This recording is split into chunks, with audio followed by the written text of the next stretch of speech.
Olá, sejam muito bem-vindos ao quarto episódio do Reis Masterclass sobre seguros. Até aqui, nós vimos a história dos seguros no mundo, a evolução no mercado segurador, tratamos também da pandemia e os seus reflexos, abordamos a estrutura do mercado segurador brasileiro e ainda sobre o seguro de automóvel. Agora, nesse quarto episódio, vamos tratar de assuntos inovadores e muito interessantes. Tecnologia no mercado de seguros. Me acompanhe. O mercado segurador sempre foi muito conservador e burocrático. Quando iniciei minha trajetória em 94, apesar de utilizarmos tecnologia, muitas coisas ainda eram feitas através de comprovação física. Então, o protocolo de uma proposta de seguros era feito fisicamente. As propostas chegavam impressas em papel, elas tinham que estar assinadas pelo segurado e corretor. Elas eram protocoladas em relógio que cadastrava o horário e a data do protocolo. A assinatura do segurado e corretor era obrigatória e os cálculos eram feitos apenas pelas áreas de produção. Havia muito documento físico, então, na ocorrência de um sinistro, por exemplo, todas as fotos do veículo sinistrado, da ocorrência, elas chegavam em filmes, eram reveladas por um laboratório para depois chegar na área de sinistro para uma avaliação. Com a globalização e a tecnologia, muita coisa mudou. Evidente que o mercado segurador acompanhou toda essa transformação. Um exemplo dessa evolução e que eu acompanhei de perto foi o tsunami ocorrido no Japão em 11 de março de 2011. O Japão enfrentaria um terremoto 9 na escala Richter, um tsunami com ondas de mais de 10 metros de altura e um desastre nuclear causado pelo vazamento de vapor e de água contaminados com material radioativo. Cidades inteiras desapareceram. Em uma mega operação, em menos de 3 meses, a seguradora já havia desembolsado mais de 974 bilhões de ienes, o que vale a mais de 12 bilhões de dólares. Isso corresponde a mais de 90% do total de sinistros abertos. Isso só foi possível por conta da tecnologia e da organização interna das seguradoras. Era um contingente de colaboradores para atendimento às demandas que surgiam. Abertura de sinistros, avaliação dos danos via satélite, fotos do antes e depois. Apenas relembrando, geralmente catástrofes naturais são riscos excluídos nas apólices de seguros. Entretanto, essa exclusão pode variar dependendo do país e da região. Na Europa, nos Estados Unidos e no Japão, onde esses fenômenos naturais extremos são comuns, a cultura do gerenciamento de riscos, especialmente decorrente de catástrofes naturais, é muito forte. E todas as seguradoras que operam nessas regiões contratam resseguro de catástrofe. Voltando para o impacto da tecnologia no mercado segurador, temos mais um exemplo: a evolução do mercado automobilístico e os veículos conectados. A tecnologia nesse setor sempre foi referência e vem evoluindo nos últimos anos, em busca de autonomia para a mobilidade.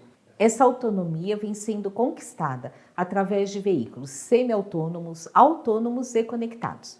Veículos semi-autônomos são os que possuem certas funcionalidades que conferem autonomia ao conduzir. Por exemplo, no caso de mudança de faixa e na hora de estacionar o veículo. Veículos autônomos, por sua vez, têm um mínimo de participação ou de interação do motorista com o veículo.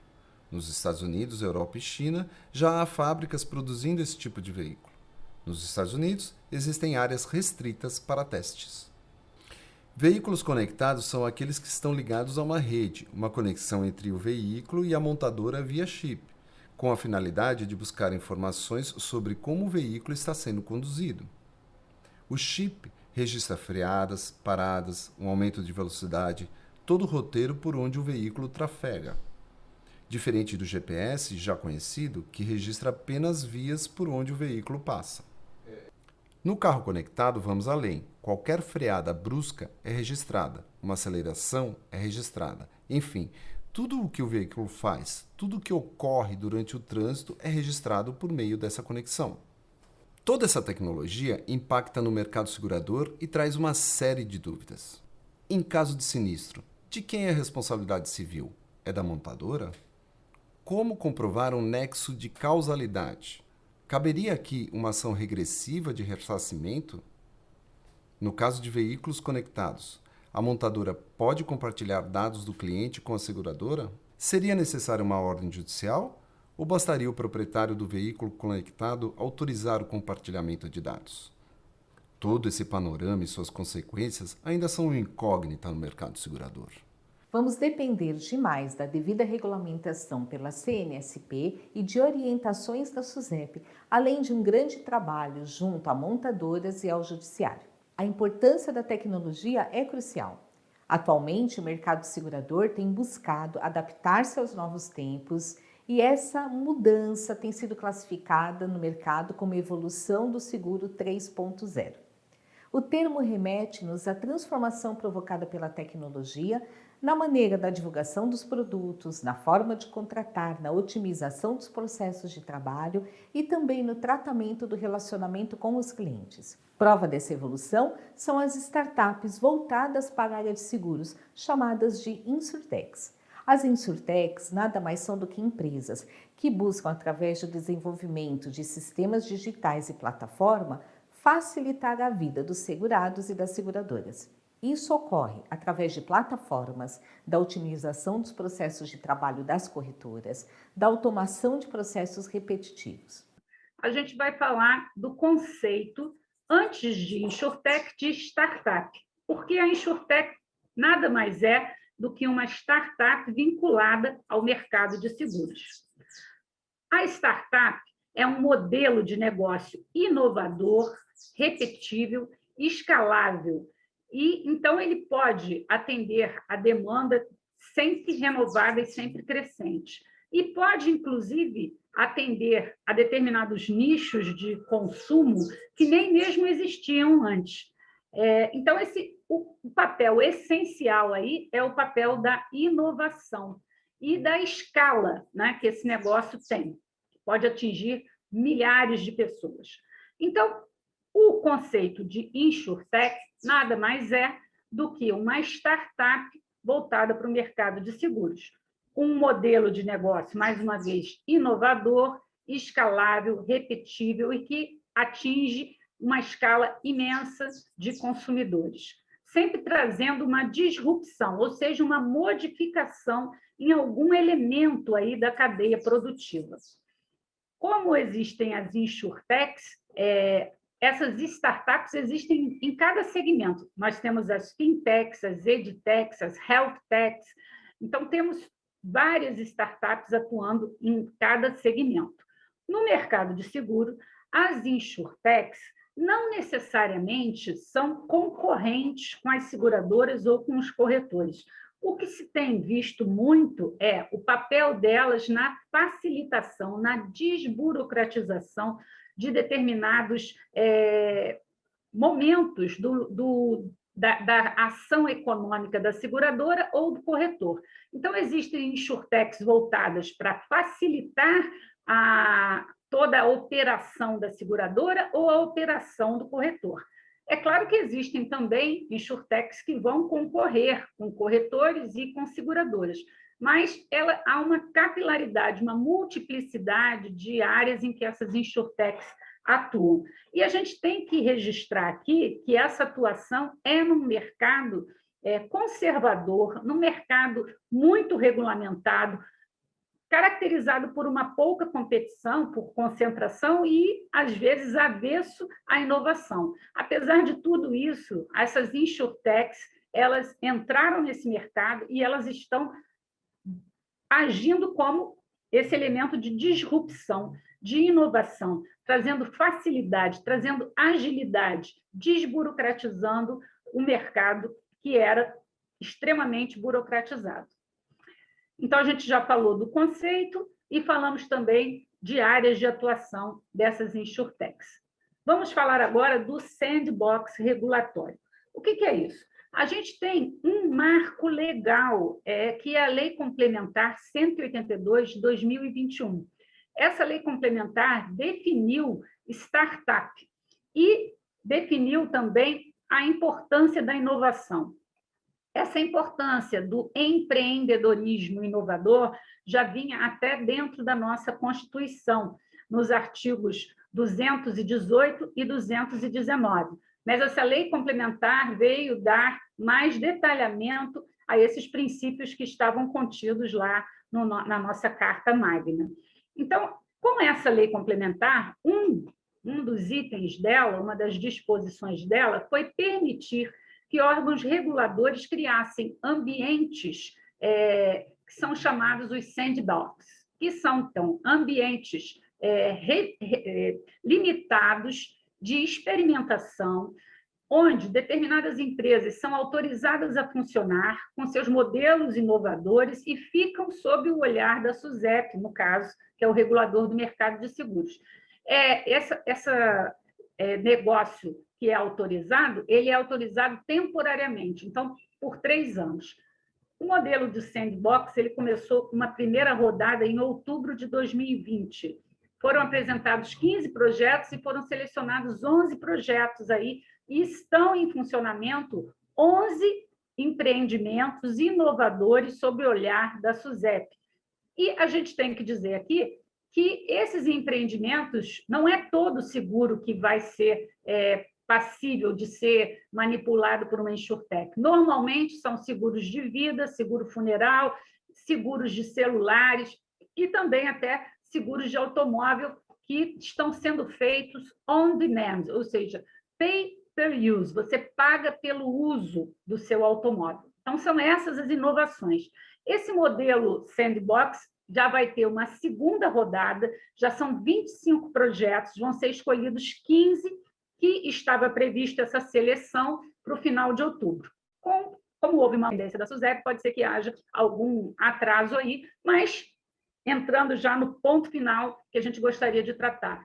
Não há volta. Esse movimento de digitalização, de tecnologia, que veio até que foi acelerado pela pandemia, né? Todo mundo ficou digital, virtual, não há como a gente retroceder agora. E os ganhos foram muitos, porque hoje, uma coisa que sempre foi preocupação do segurador foi ele ter os dados, as informações corretas do segurado para corretamente ele precificar esse risco. Hoje a gente tem um segurador munido de muito mais dados, porque são dados que vêm dos gadgets, né? Dos celulares, dos relógios, tem toda uma telemetria. Então, hoje, essa digitalização, agora a internet das coisas, por exemplo, aparelhos que vão estar dentro da sua casa e que vão também fornecer dados aos seguradores. Esse seguro de automóvel, ele tem um software que é instalado dentro do computador, dentro do seu automóvel, e que rastreia e que mostra on time, né? Como você dirige para o segurador. Então, esse estado das coisas que trouxe toda essa tecnologia e que trouxe as insurtechs para o mercado de seguros, é um momento que não tem mais como a gente retroceder. É um momento que a gente tem só que ir para frente, sempre com regulação, mas aproveitando aí as facilidades que a tecnologia nos traz. Com isso, a gente entende que abordou aí o papel das insurtechs, como elas atuam no mercado de seguros, a importância do sandbox e sempre registrando que esse momento que a gente está hoje não há mais como a gente retroceder pelos ganhos, inclusive, que nós tivemos. Essa evolução na tecnologia, como forma de melhorar os serviços e o relacionamento com os clientes, já está presente há muitos anos no mercado financeiro e vem crescendo exponencialmente em termos de inovação e facilidades, como o Pix e o Open Banking. No mercado segurador, essa tendência se reflete através do surgimento do Open Insurance, cujas regras foram publicadas em 21 de julho de 2021 no Diário Oficial. Através das resoluções CNSP 415/2021 e a circular da SUSEP 635/2021. Mas o que é o Open Insurance? O Open Insurance nada mais é do que seguro aberto. É um conjunto de regras e procedimentos que permite criar um mercado aberto de seguros, No Open Insurance, as empresas do setor de seguros terão que abrir os dados que possuem de seus clientes, desde que esses consumidores autorizem o seu compartilhamento. E quem participa do Open Insurance? As empresas de seguros são obrigadas a participar, ou seja, a abrir os dados que possuem se os seus clientes autorizarem.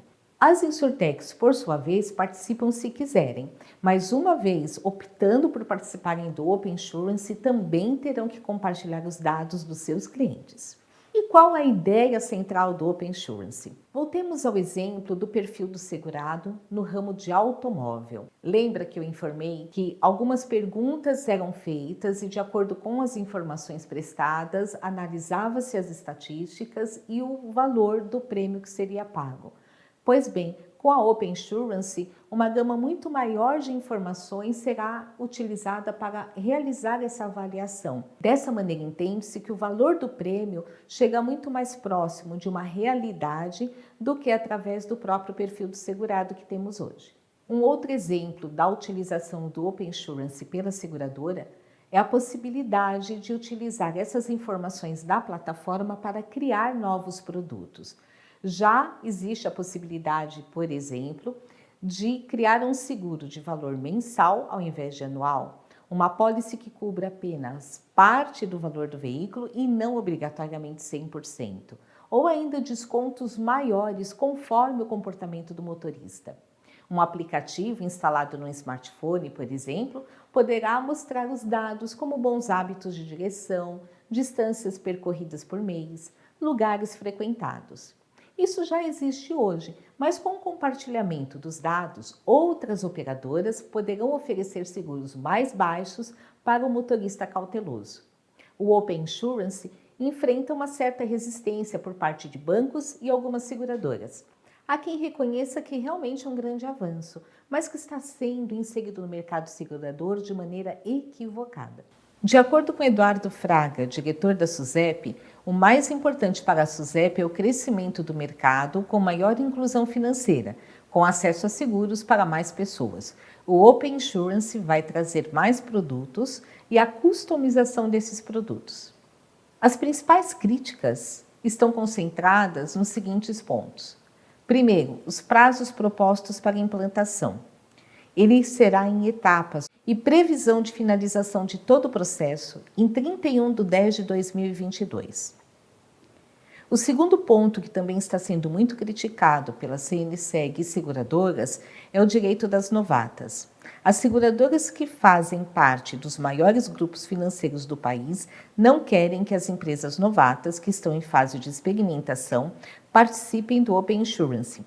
Essa fase de experimentação é um mercado provisório, onde novas empresas podem testar, por um prazo de até 36 meses, novos produtos e serviços, desde que esteja sob a supervisão da SUSEP.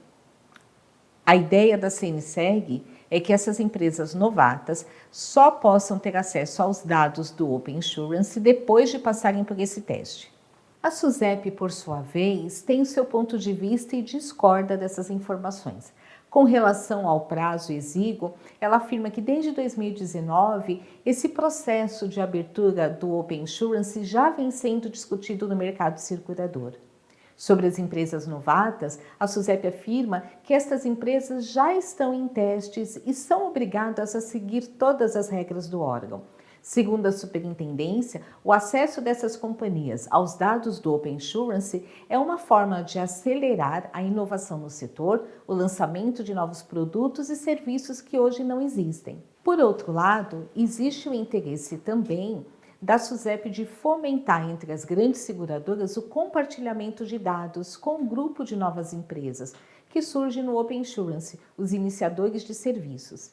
Essas empresas são consideradas auxiliares de mercado, como uma fintech que cria aplicativos para comparação de preços. As grandes seguradoras também não querem compartilhar os dados com um grupo de novas empresas que surgem no mercado do Open Insurance.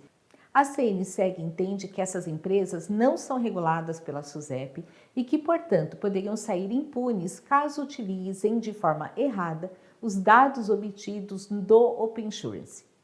Ainda nesse sentido, temos os iniciadores de pagamentos. A SUSEP diz que no credenciamento dos iniciadores de serviços, eles serão obrigados a assinar compromissos com requisitos de segurança e de governança, tratamento ao cliente e capacidade financeira. Se não seguirem esses critérios, essas empresas serão suspensas ou descredenciadas. Apesar da grande resistência dos bancos e seguradoras, a circular já entrou em vigor e agora é preciso arregaçar as mangas e colocar o projeto em ação.